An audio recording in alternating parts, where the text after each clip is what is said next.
What's up mga ka-Chismax? So, wala natin patagalin. Let's start the Chismax with the facts.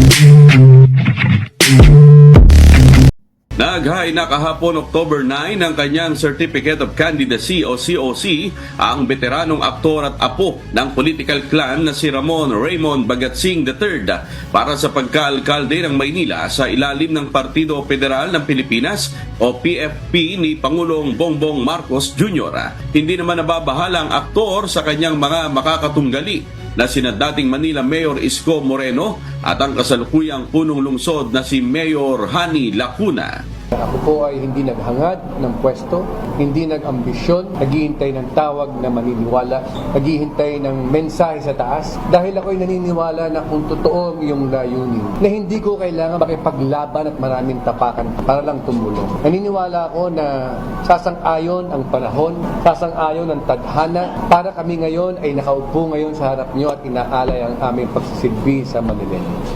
So ayan mga ka-Chismax, no? Kita nyo na si Mr. Raymond Bagatsing III ay tatakbo rin. So ito under ano pa siya sa grupo ni Presidente Bongbong Marcos sa Federal ng Pilipinas, no? So makikita natin ang mga Bagatsing, no? Matatagal na sa politika yan, no? Matunog sa politika yung Bagatsing noong araw pa man.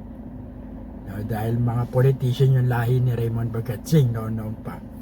Anyway, so siya po ay tatakbong mayor. So magandang laban to, makikita nyo, no? Lacuna, Isko Moreno, SB, tapos Raymond Bagatsing.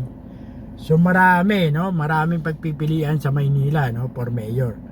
Sa darating na eleksyon sa May 2025 election.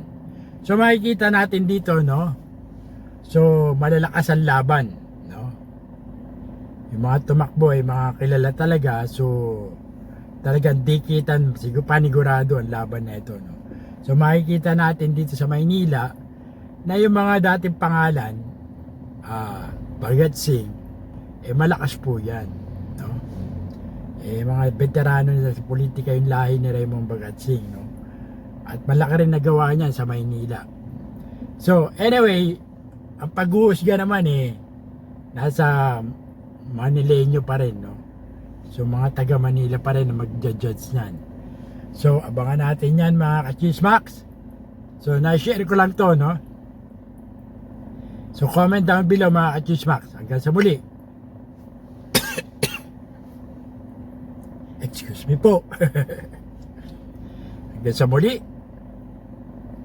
Ito po Cesar Castillo Jr. nagsabing Chismax with the facts is out.